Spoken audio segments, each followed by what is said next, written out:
नमस्कार दोस्तों, स्वागत है आपका मेरे चैनल में।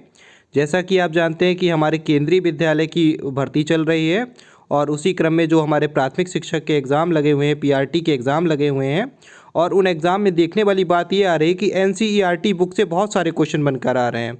एनसीईआरटी की जो हमारी किताब है रिमझिम, उसी से लगभग पेपर बन के आ रहा है। तो उसी क्रम में ये पूरी किताब का निचोड़ मैं लेके आया हूँ। रिमझिम किताब है हमारी हिंदी की और बहुत सारे क्वेश्चन आपको यहीं से मिलेंगे, यही प्रश्न आ रहे हैं।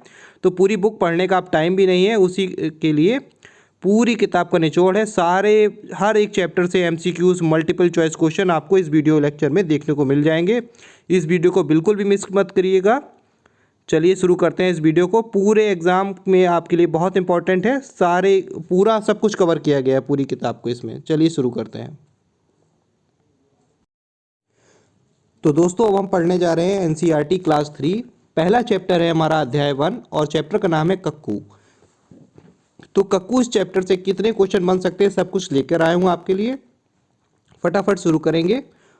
कक्कू एक पोएम है। कक्कू का मतलब है एक बच्चा है जो कोयल की तरह है और वो बात बात पर रोने लगता है। ठीक है, तो यहाँ पर प्रश्न है कक्कू दिन भर क्या करता है। तो आपको बता दूँ ये कविता है कक्कू, नाम है उसका कक्कू।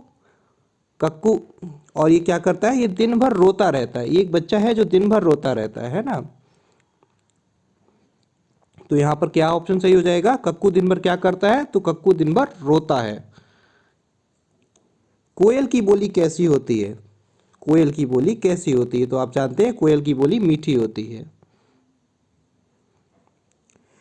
कक्कू से जरा सी ठिठोली करने पर वह क्या करता है। देखिए बच्चों, एक कक्कू है, मतलब कक्कू की उपमा एक बच्चे से की गई है।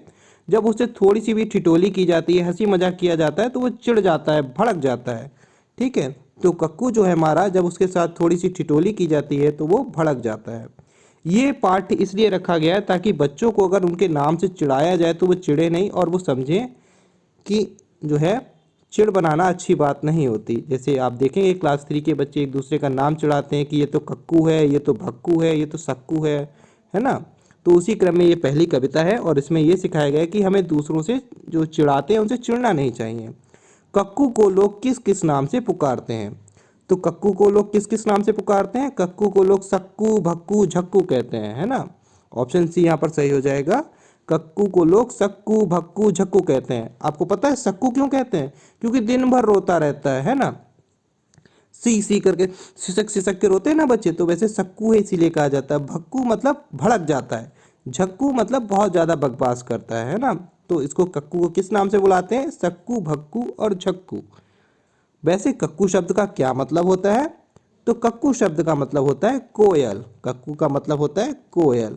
ये हमारा चैप्टर 1 यहाँ पर कंप्लीट हो गया है और अब हम चैप्टर 2 की तरफ चल रहे हैं। फटाफट मैं आपको पूरी बुक का रिवीजन करा दूंगा और ये बहुत इंपॉर्टेंट है आपके केंद्रीय विद्यालय के एग्ज़ाम के लिए। चलते हैं, अब आके देखेंगे हम लोग हमारा अध्याय 2, यानी अब यहाँ से हमारा चैप्टर 2 स्टार्ट हो गया है।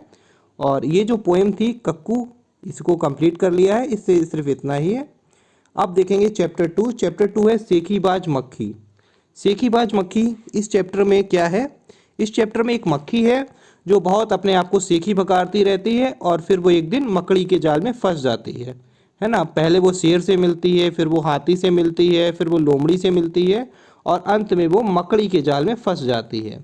तो ये पूरी कहानी है इसकी। सेखीबाज बहुत ज़्यादा सेखी बगाड़ती है। इस कहानी से हमें शिक्षा मिलती है कि हमें ज़्यादा सेखी नहीं बगाड़नी चाहिए। चलिए अब देखते हैं जंगल में कौन आराम कर रहा था। तो इस कहानी के अंतर्गत जंगल में एक शेर आराम कर रहा होता है। एक शेर होता है जो जंगल में आराम कर रहा होता है। ठीक है, हाथी ने किसको प्रणाम किया। तो आपको बता दें हाथी ने मक्खी को प्रणाम किया था, है ना। क्यों किया था, क्योंकि मक्खी आके कह रही थी कि मैं बहुत बड़ी हूँ, मैं तुम्हें हरा सकती हूँ। हाथी ने कहा कौन इसके मुंह लगे, चलो इसको प्रणाम करते हैं और आगे बढ़ते हैं। तो हाथी ने किसको प्रणाम किया था, हाथी ने मक्खी को प्रणाम किया था और कहा था कि चलो बात खत्म करते हैं, आगे बढ़ते हैं ना, मेरे पास फालतू के लोगों से लड़ने का समय नहीं है, हाथी ने सोचा था। क्योंकि आप जानते हैं हाथी बहुत विद्वान होता है। मक्खी को देखकर लोमड़ी ने क्या किया। मक्खी को देखकर लोमड़ी ने क्या किया, मक्खी को देखकर लोमड़ी मुस्कुराने लगी। आपको जानते हैं लोमड़ी तो चालाक होती है वो मक्खी को देखकर मुस्कुराने लगी थी और सोच रही थी कि अब इसको जो है मकड़ी से भिड़वा देती हूँ, है ना। इसके लिए तो मकड़ी सही रहेगी, इसको मकड़ी से भिड़वा देती हूँ, तभी ये सही हो जाएगी। जाला किसने बनाया था? जाला तो आप जानते हैं, जाला तो मकड़ी बनाती है, तो ऑप्शन ए यहाँ पर सही हो जाएगा। जाला किसने बनाया था? जाला मकड़ी ने बनाया था।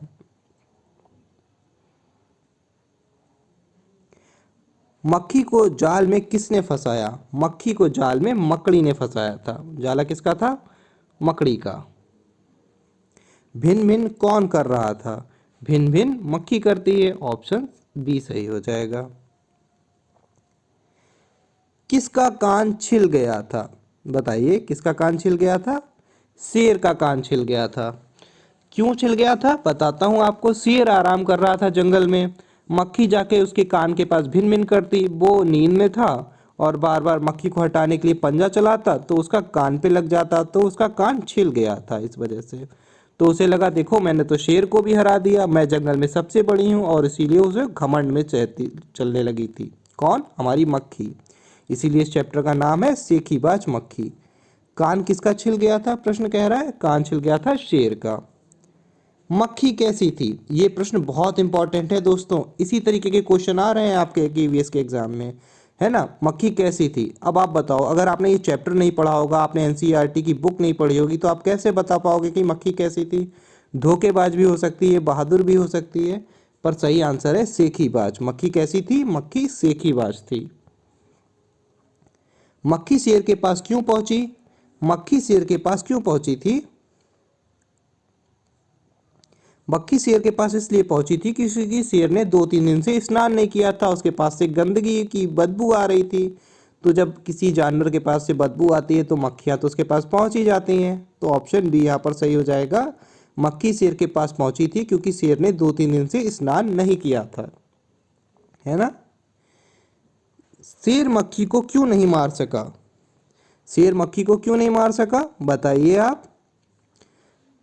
मक्खी शेर से ज़्यादा फुर्तीली थी, है ना। मक्खी तो ज़्यादा जल्दी फुर्तीली होती है ना, तभी तो खट से उड़ जाती है।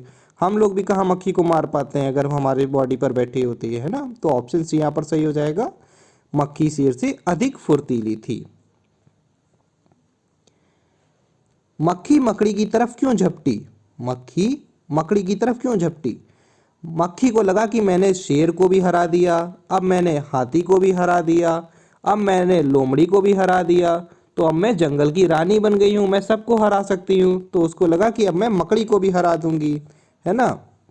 मक्खी अपने आप को बहुत ताकतवर समझ रही थी, इसीलिए वो मकड़ी की तरफ झपटी, और जैसे ही वो उसके ऊपर झपटी उसके जाले में फंस गई और मकड़ी ने फिर उसको सबक सिखा दिया, है ना। तो इसी क्रम में हमने 2 चैप्टर पढ़ डाले हैं जल्दी जल्दी, और हमारा तीसरा चैप्टर चांद वाली अम्मा शुरू होने वाला है। तो इस पूरी वीडियो लेक्चर में मैं आपके लिए MCQs क्वेश्चन लेके आया हूँ, जो कि आपके NCERT बुक के हैं, और यही एक क्वेश्चन आपके केंद्रीय विद्यालय PRT के एग्ज़ाम में भी आ रहे हैं। इसके बाद मैं एक वीडियो और लेके आऊँगा जो क्लास 4 की होगी और एक क्लास 5 की, उससे ज़्यादा आपको नहीं पढ़ना है। और अगर आप लोग कहेंगे तो EVS की भी एक वीडियो बना दूंगा, ठीक है। तो अब जल्दी से शुरू करते हैं चैप्टर 3, चांद वाली अम्मा। चांद वाली अम्मा, ये एक कहानी है चांद वाली अम्मा। इस कहानी में क्या होता है? इस कहानी में होता ये है कि एक अम्मा होती है, वो झाड़ू लगाती है अपने आंगन में और उनको बादल परेशान करता है। एक बादल होता है ना, वो बादल उनको परेशान करता है और वो बादल उनको पकड़ कर ले जाता है और चांद के ऊपर बैठाल देता है। इसीलिए इस चैप्टर का नाम है चांद वाली अम्मा। बूढ़ी अम्मा को कौन तंग करता है? देखिए इस चैप्टर में बूढ़ी अम्मा को जो है आसमान तंग करता है, आसमान, ठीक है। आसमान तंग करता है और वो आसमान ही उनको, सॉरी मैं यहाँ पे बादल बोल गया था, बूढ़ी अम्मा को आसमान तंग करता है और वो आसमान उनको चांद पर ले जाता है। बूढ़ी अम्मा को कौन तंग करता है? आसमान। आसमान अम्मा के किस अंग से टकराकर उनको परेशान करता था? देखिए जब वो झाड़ू लगाती थी ना अम्मा, तो आसमान बार बार आकर उनकी कमर से टकराता था। किससे? कमर से। तो ऑप्शन ए बिल्कुल सही हो जाएगा, आसमान अम्मा की कमर से टकराकर उनको बार बार परेशान करता था। अम्मा ने झाड़ू से आसमान पर कितनी बार वार किया? बताइए आप लोग। अम्मा ने झाड़ू से आसमान पर कितनी बार किया? 2 बार। ऑप्शन बी यहाँ पर सही हो जाएगा। आसमान में जाते समय अम्मा ने क्या पकड़ रखा था? देखिए अम्मा के हाथ में एक झाड़ू हुआ करती थी। ऑप्शन ए यहाँ पर सही है, झाड़ू। आसमान जाते समय अम्मा ने क्या पकड़ रखा था? उन्होंने झाड़ू पकड़ रखी थी, क्योंकि वो झाड़ू लगा रही थी अपने आंगन में और वो झाड़ू उन्होंने पकड़ रखी थी। वो झाड़ू उन्होंने पकड़ रखी थी, तो वो झाड़ू लेकर ही चांद के ऊपर चढ़ जाती हैं। बहुत ऊपर पहुंचने पर अम्मा कहाँ चढ़ गईं? जब देखिए आसमान को खींचता हुआ जमीन से ऊपर ले जा रहा था, तो चढ़ते चढ़ते फिर उनको वहां पर एक चांद दिखाई दिया और वो चांद पर बैठ गई हैं। बहुत ऊपर पहुंचने पर अम्मा कहाँ चढ़ गई? वो चांद पर चढ़ गई। यहाँ पर ऑप्शन बी सही हो जाएगा। अम्मा कहाँ चढ़ गई थी? अम्मा चांद पर चढ़ गई थी, है ना। चलिए बच्चों, जल्दी जल्दी हम लोग पढ़ेंगे क्योंकि अब टाइम बहुत कम है और आपको 3, 4, 5 क्लास 3, क्लास 4, क्लास 5 की एनसीईआरटी कवर करनी ही करनी है। तो मैंने सोचा क्यों ना आप लोगों की थोड़ी सी हेल्प कर दी जाए, और क्लास 3 की एनसीईआरटी मैं आपको अभी कवर करा रहा हूँ। चौथा चैप्टर पे आ गए हम लोग। ये चैप्टर नंबर 4 है और इस कविता का नाम है मन करता है। फटाफट बता देता हूँ इस कविता में क्या है। देखिए बच्चों का बहुत कुछ करने का मन करता है, लेकिन उन्हें बहुत कुछ करने से मना कर दिया जाता है। जैसे उनका मन करता है कि मैं खूब दौड़ लगाऊं, खूब पतंग उड़ाऊं, खूब खेलूं, खूब नहाऊं, है ना। वो कहते हैं मन करता है आज मेरा ये करने का मन करता है, कभी आज मेरा वो करने का मन करता है पतंग उड़ाऊं, मन करता है दौड़ लगाऊं, है ना। और वो देखते हैं कि उनका क्या क्या करने का मन करता है। ठीक है, कविता में बच्चा क्या बनकर आसमान में दौड़ लगाना चाहता है? बताइए।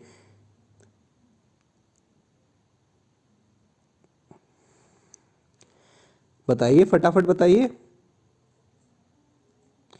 कविता में सूरज बनकर आसमान पर दौड़ लगाने का मन करता है ना। सूरज बनकर, ऑप्शन ए बिल्कुल सही है। देखिए सूरज कैसे दौड़ लगाता है? पूरब दिशा में उगता है, फिर पूरब से पश्चिम पूरी दिन दौड़ लगाता है ना। बच्चे भी चाहते हैं कि मैं पूरा दिन पूरब से उठूं और पश्चिम तक दौड़ लगाऊं, है ना। तो पूरा दिन ऐसे दौड़ लगाऊं। दिन में जब सूरज थक जाता है तब बच्चे भी थक जाते हैं और सो जाते हैं ना। तो सूरज की तरह दिन भर दौड़ लगाना चाहते हैं। तो कविता में बच्चा क्या बनकर आसमान में दौड़ लगाना चाहता है? सूरज बनकर। बच्चा बाबा बनकर क्या करना चाहता है? देखिए घर में बाबा होते हैं ना, ग्रैंडफादर होते हैं, क्या करते हैं वो? सब पर मन करता है बाबा बनकर सब पर अपनी धौंस जमाऊं, है ना।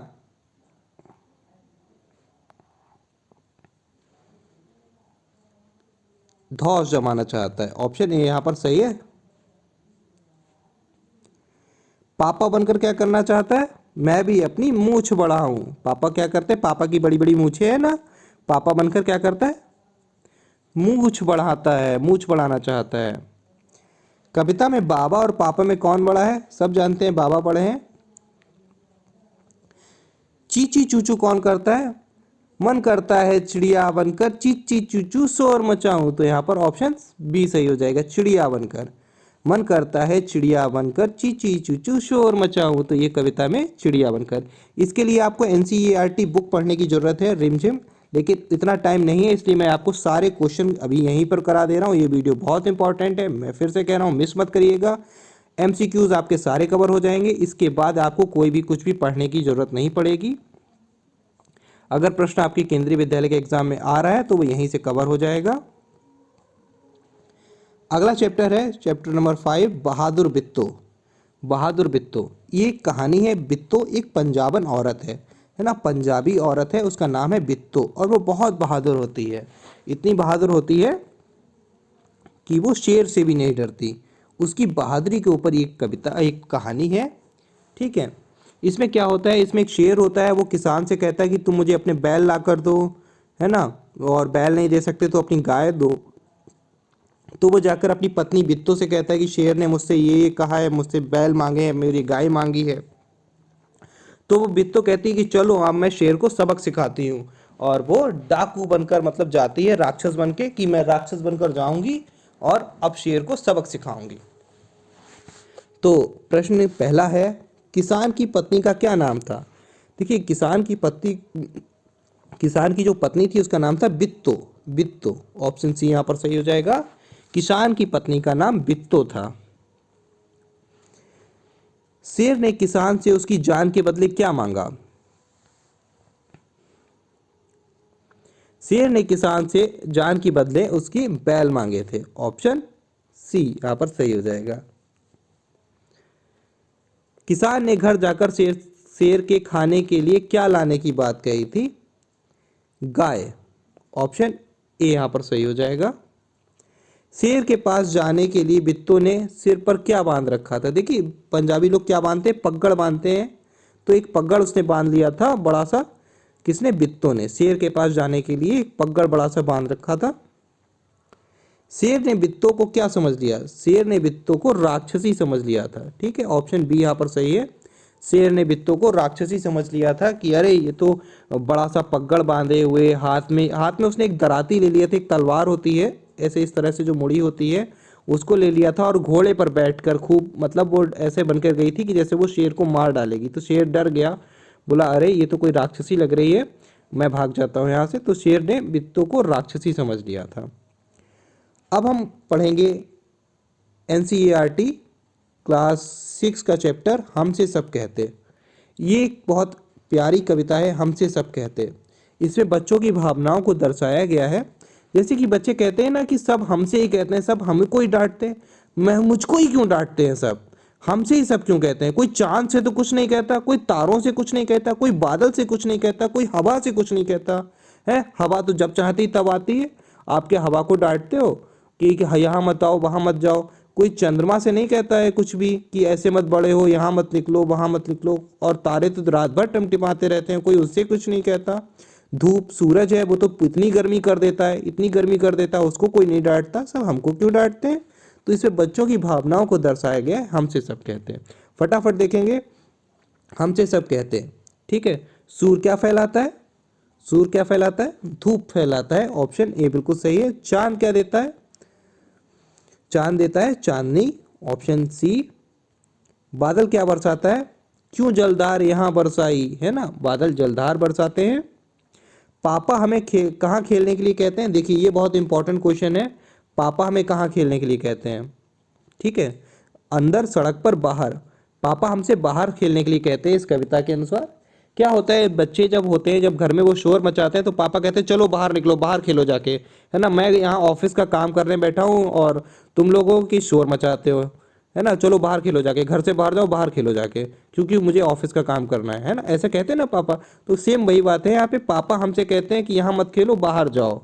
तो यहाँ पर पापा बाहर जाने के लिए कह रहे हैं बच्चे से कि बाहर जाओ। तो अगर आपने ये बुक पढ़ी है तभी आप कर पाएंगे, और आपको बुक ना पढ़नी पड़े इतने कम समय के लिए, इसलिए मैं ये क्वेश्चन आंसर आपको यहीं करा रहा हूँ। NCERT के क्वेश्चन आंसर है, बहुत इंपॉर्टेंट है। चलेंगे आगे। अब हमने इस छठा चैप्टर पढ़ लिया, अब चैप्टर नंबर 7 हम पढ़ रहे हैं। 7वां है टिप टिपवा। ये उत्तर प्रदेश यानी यूपी की एक लोक कथा है, एक बहुत प्रचलित कथा है, टिप टिपवा। टिप टिपवा क्या होता है? टिप टिपवा बेसिकली है क्या? टिप टिपवा एक कहानी है। इसमें क्या होता है, टिप टिपवा क्या है, पहले इस शब्द को समझ लेते हैं। जो बारिश का टिप टिप टिप टिप टपकता हुआ जो पानी होता है ना, जो टिप टिप टिप के टपक रहा होता है घरों में, उसका नाम है टिप टिपवा। ठीक है, इस कहानी में होता क्या है समझते हैं। इस कहानी में एक छोटा सा बच्चा होता है, एक छोटा सा बेबी होता है। ठीक है, छोटा सा बच्चा होता है, वो अपनी दादी के पास एक बच्चा।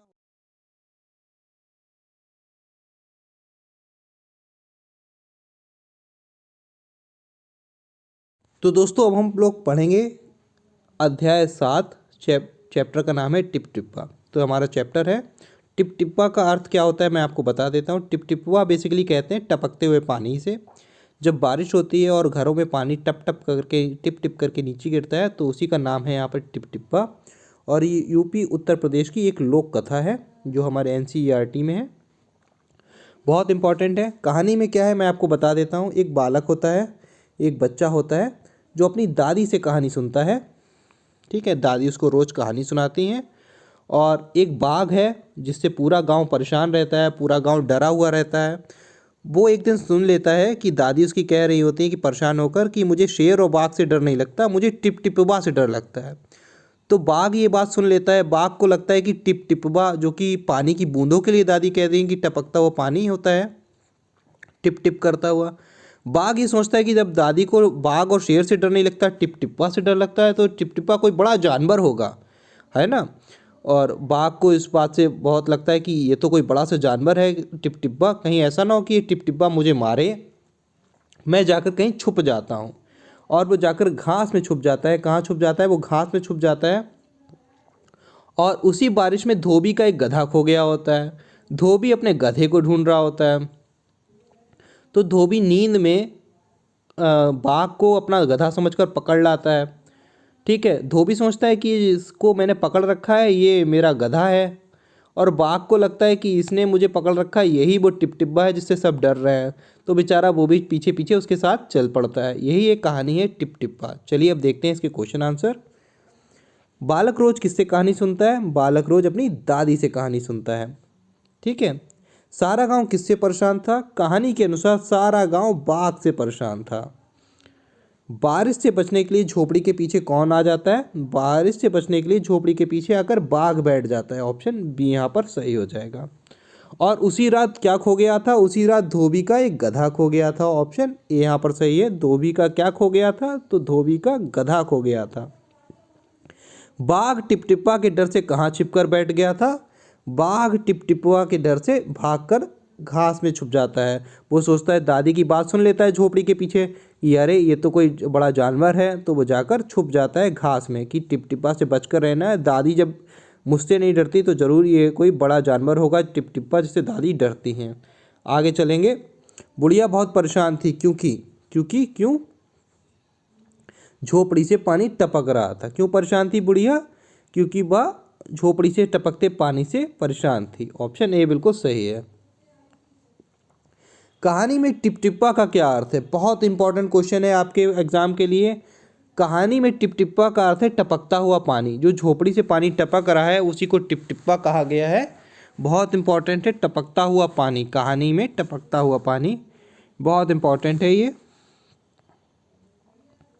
धोबी ने मोटे डंडे से बाघ की पिटाई शुरू की। क्यों? धोबी ने मोटे डंडे से बाघ की पिटाई क्यों शुरू की? क्योंकि उसे लगता था कि जिसको पकड़ रखा है वो उसका गधा है। धोबी को ये पता नहीं था कि ये जिसको वो मार रहा है डंडे से ये बाघ है। उसे लगता था कि ये तो उसका गधा है जो खो गया था और ये गधा यहाँ आकर छुप के बैठ गया है। और बाघ इसलिए मार खा रहा है बेचारा चुपचाप। उसे लगता है कि यही वो टिपटिप्पा है जो बड़ा सा जानवर है और वो जिससे सब डरते हैं, दादी भी जिससे डरती है ना। तो दोनों आपस में कंफ्यूज हैं। बाघ को लगता है कि ये टिपटिप्पा है जो धोबी के लिए कि ये मार रहा है उसको, और धोबी नींद में होता है, उसको ये लगता है कि ये बाघ नहीं, ये तो मेरा गधा है, ये यहाँ पर काम छोड़कर भाग के यहाँ आकर छुप के बैठ गया। तो यहाँ पर ऑप्शन ए सही हो जाएगा। चलते हैं अब पढ़ते हैं अगला चैप्टर नंबर 8, बंदरबाट। बंदरबाट शब्द का अर्थ होता है, देखिए बंदरबाट का अर्थ ये होता है जहाँ पर न्याय ना हो, आपको कुछ भी न्याय ना मिले और उल्टी सीधी तरीके से चीज़ों को बांटा जाए आपस में, जहाँ पर भेदभाव तरीके से बांटा जाए उसे कहा जाता है बंदरबाट। किसी को भी कुछ भी दे देना, है ना। बंदरबाट क्या होता है? दो बिल्लियाँ होती हैं, एक काली बिल्ली होती है और एक सफ़ेद बिल्ली होती है। दोनों रोटी के लिए लड़ रही होती हैं। बीच में बंदर आ जाता है और वो बंदर दोनों की रोटी छीनकर खा लेता है ना। तो दोनों बिल्लियाँ लड़ रही होती हैं रोटी के लिए और फिर वो तराजू लेकर बंदर जो आता है और दोनों की रोटी आधी आधी, कभी इसमें से थोड़ी इधर कम है थोड़ी इधर कम है, तराजू को बराबर करने के चक्कर से पूरी रोटी खाकर चला जाता है। चलिए अब क्वेश्चन आंसर देख लेते हैं। दोनों बिल्लियाँ क्या ढूंढ रही थी? देखिए दोनों बिल्लियाँ खाने की कोई चीज़ ढूंढ रही थी क्योंकि दोनों बिल्लियाँ भूखी थीं, खाने की चीज़ ढूंढ रही थीं। ठीक है। बिल्ली ने झगड़े का फैसला बंदर के कहाँ बुलाकर किया? ठीक है, तो क्या है, तो ये कचहरी में जाती हैं। कहाँ पर? बंदर ने कहाँ बुलाया? बंदर ने कचहरी में बुलाया। ऑप्शन ए बिल्कुल सही है यहाँ पर। पूरी रोटी कौन खा गया था? पूरी रोटी बंदर ही खा गया था। वो कहता था तराजू लेकर आया, बोला इधर इसमें कम है इसमें कम है, तराजू कौन लेकर भाग गया? बंदर। ऑप्शन ए बिल्कुल सही है। वो पूरी रोटी तराजू में रखकर देखता है, तौलता है, फिर तराजू लेकर भाग जाता है और खा लेता है पूरी रोटी। Option A. कहानी में दोनों बिल्लियाँ आपस में क्या कहेंगे? तो दोनों बिल्लियाँ मूर्ख थीं। कहानी में दोनों बिल्लियों को आप क्या कहेंगे? दोनों बिल्लियों को मूर्ख कहेंगे। ये क्वेश्चन आप तभी कर पाएंगे जब आपने पूरी बुक पढ़ी होगी, आपने चैप्टर को पढ़ा होगा। इसीलिए मैं आपको चैप्टर को भी एक्सप्लेन कर रहा हूँ और क्वेश्चन भी आपको कराता हुआ चल रहा हूँ। और ऐसे ही क्वेश्चन आपसे आ रहे हैं क्योंकि वो ये जानना चाहते हैं कि आपने जिस कक्षा को आप पढ़ाने जा रहे हो, आप प्राथमिक शिक्षक PRT बनने जा रहे हो, आपने उनकी किताबों को पढ़ा भी है, आपने NCERT कभी पढ़ी भी है, इसीलिए। और इस क्रम में मैं आपको ये क्वेश्चन करा रहा हूँ ताकि आपकी मदद हो सके। कहानी में दोनों बिल्लियों को आपस में क्या कहेंगे? हम इन्हें मूर्ख कहेंगे। दोनों बिल्लियों को लड़ते हुए क्या बोल रही थी? दोनों बिल्लियां लड़ते हुए कह रही थी मेरी रोटी मेरी रोटी, है ना। दोनों बिल्लियां आपस में लड़ते हुए क्या बोल रही थी?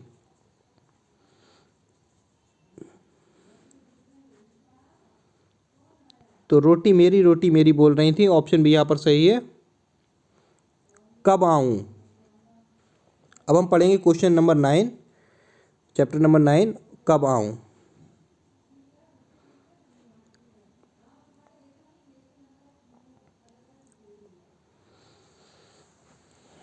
बहुत इंपॉर्टेंट है। क्या होता है इस कहानी में? इस कहानी में एक लड़का होता है जिसका नाम होता है अवंती। अवंती की एक कहानी है। वो एक रंगाई की दुकान खोलता है और बहुत अच्छी रंगाई करता है। तो एक सेठ जी को उससे चिढ़ हो जाती है, एक सेठ को उससे चिढ़ हो जाती है और वो सेठ उसके पास कपड़ा लेकर आता है और कहता है कि इस कपड़े को रंग दो। तो वो अब अवंती पूछता है कि भैया सर जी, सेठ जी, किस रंग में रंग दूं इस कपड़े को? तो वो कहता है लाल, पीला, हरा, नीला, गुलाबी, नीला, सब सारे रंग बता देता है और कहता है ये सारे रंग तो मुझे अच्छे ही नहीं लगते, किसी और रंग में रंग दो। तो सेठ कोई चालाकी अवंती समझ जाता है कि सेठ उसको परेशान करने आया है। तो वो कहता है ठीक है। वो कपड़ा लेता है, अपनी अलमारी में बंद कर लेता है दुकान की। ठीक है। अब वो पूछता है, सेठ पूछता है कि कब लेने आऊँ मैं अपना कपड़ा? तो वो कहता है, वो 7 दिन के नाम बता देता है कि सेठ जी, रविवार, सोमवार, मंगलवार, बुधवार, बृहस्पतिवार, शुक्रवार, शनिवार, इतवार तो मुझे अच्छे नहीं लगते, आप किसी और दिन आइएगा। तो वो 7 दिन के नाम बता देता है और कह देता है कि ये तो मुझे अच्छे नहीं लगते, आप किसी और दिन आइएगा। ठीक है। तो सेठ उसकी चालाकी समझ जाता है और चुपचाप वहाँ से निकल जाता है। चलिए अब देखते हैं चैप्टर कब आऊँ। अवंती ने किस चीज़ की दुकान खोली थी? अवंती ने रंगाई की दुकान खोली थी। ऐसे क्वेश्चन आ रहे हैं बिल्कुल फटाफट आपके एग्जाम में।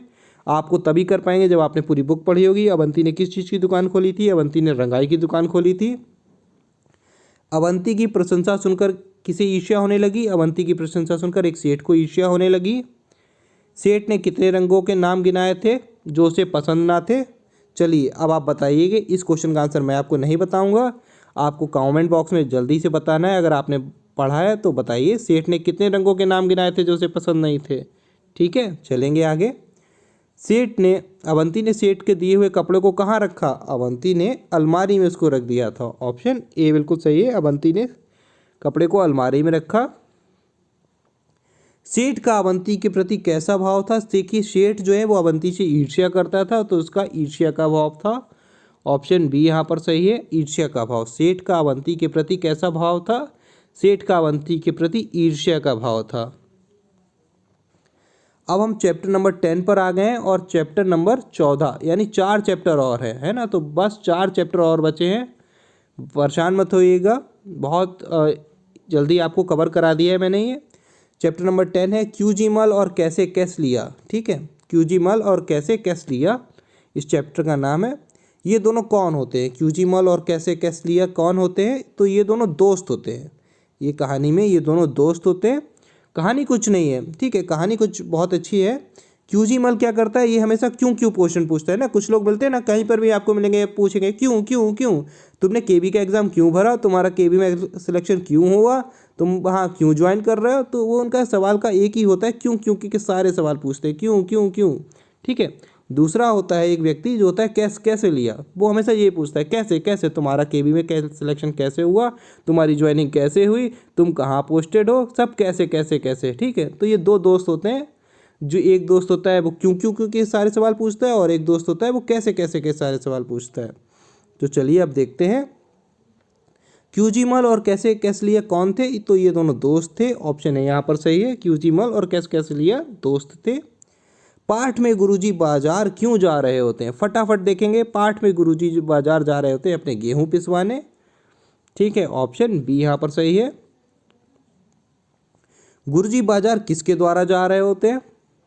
तो गुरुजी बाजार पैदल जा रहे होते हैं। बाजार कौन जा रहा था? बाजार कौन जा रहा था? बाजार गुरुजी जा रहे थे। क्यूजी मल क्या पूछता है? तो जाहिर सी बात है इसके क्यूजी मल से आप देख सकते हैं वो पूछता है क्यों क्यों क्यों। ऑप्शन बी यहाँ पर सही हो जाएगा। क्यूजी मल क्या पूछता है? क्यों क्यों क्यों। ठीक है। और कैसे कैसे लिए पूछता है? कैसे कैसे कैसे। तो ये दोनों दोस्त हैं, तो यहाँ पर ये पूछता है क्यों क्यों क्यों। तो ये बहुत इंपॉर्टेंट है। अब चलेंगे आगे। ये चैप्टर है गांधी जी से रिलेटेड। ठीक है, गांधी जी का एक चैप्टर है मीरा बहन और बाघ। चैप्टर का नाम है मीरा बहन और बाघ। देखिए चैप्टर के नाम भी ध्यान रखिएगा, ऐसे भी आ सकता है कि मीरा बहन और बाघ, मीरा बहन और शेर, मीरा बहन और हाथी। कैसा क्या है, चैप्टर का नाम क्या है? तो आपसे चैप्टर का नाम भी पूछ सकता है केंद्रीय विद्यालय एग्जाम। ठीक है, वो चाह रहा है कि आप अब NCERT पढ़ कर आएँ और अब इतना समय नहीं है, इसलिए ये पूरी जो है आपकी सीरीज़ है मैं लेके आ रहा हूँ। क्लास 3 की ये पूरी बुक है, क्लास 4 और क्लास 5 की आपको जल्द ही मिल जाएंगी। ठीक है, जल्दी से ज़्यादा सब्सक्राइब कर लीजिएगा चैनल को। अगर आपको KVS के बारे में कोई भी जानकारी चाहिए तो प्लीज़ चैनल को सब्सक्राइब कर लीजिए। कोई भी गाइडेंस चाहिए तो सब्सक्राइब करिए, आप पूछिए।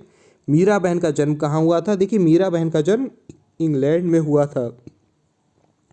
मीरा बहन का जन्म इंग्लैंड में हुआ था।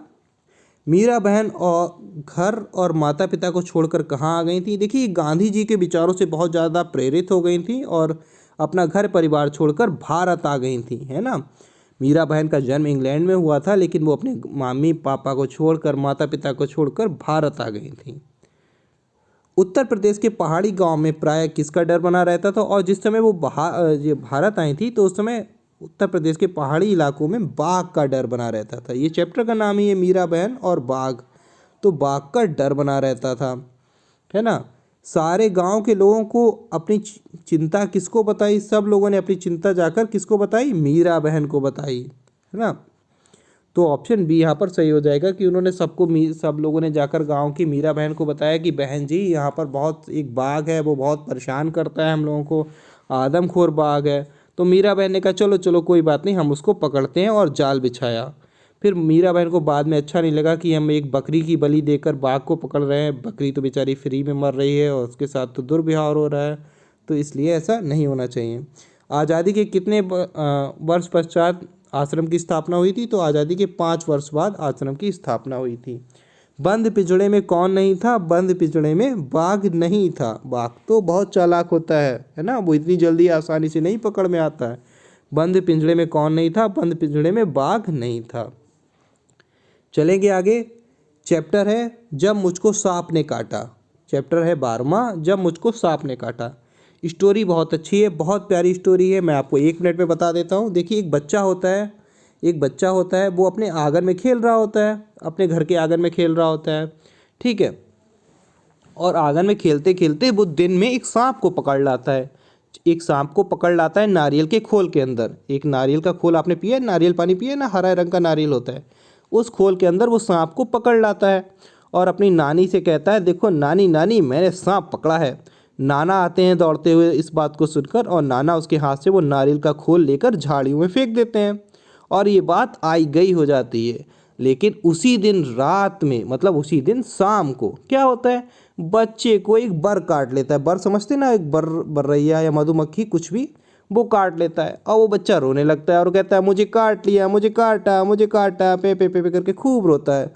तो नाना नानी को लगता है अरे सुबह तो ये सांप के साथ खेल रहा था, उनके दिमाग में तो वही था, तो उन्हें लगता है कि कहीं ऐसा तो नहीं कि इसे सांप ने काट लिया है, और वो इसको लेकर जाते हैं किसके पास?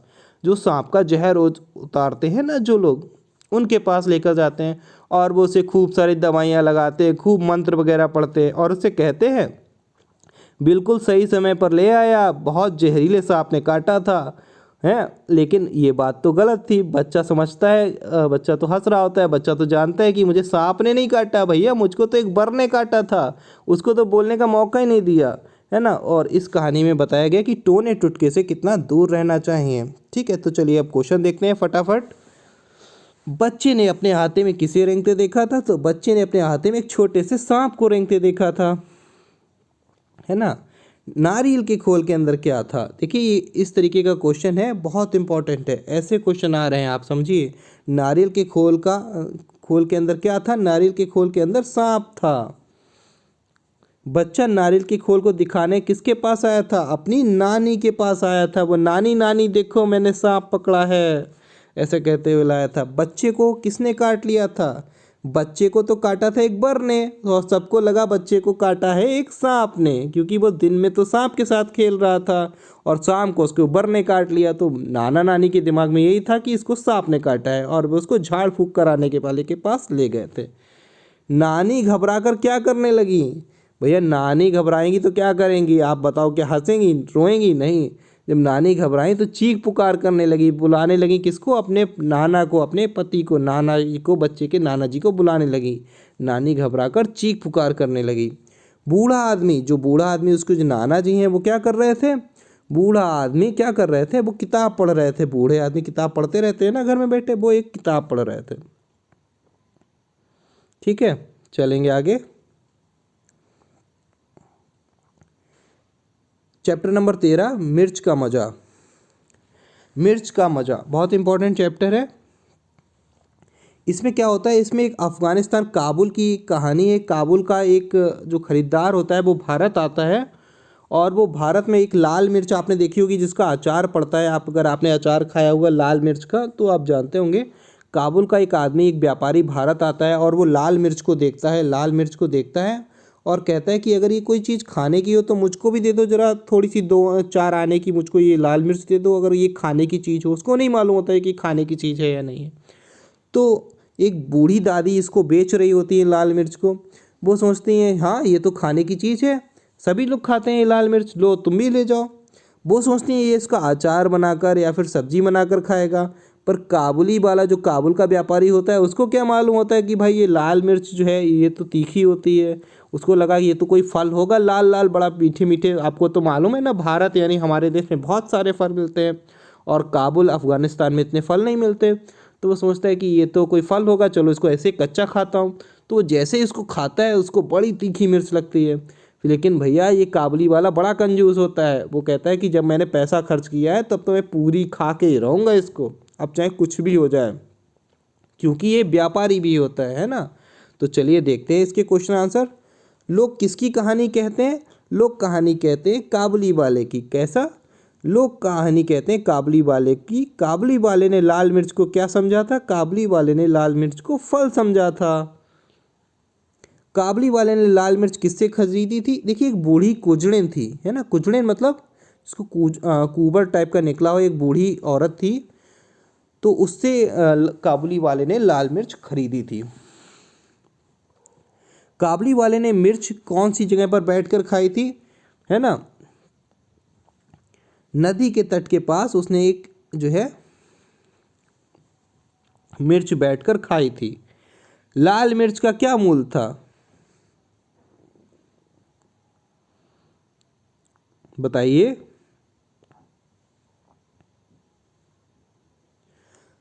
लाल मिर्च 2 चवन्नी शेर की थी। मुंह में पानी आने का क्या अर्थ है? मुंह में पानी आने का अर्थ है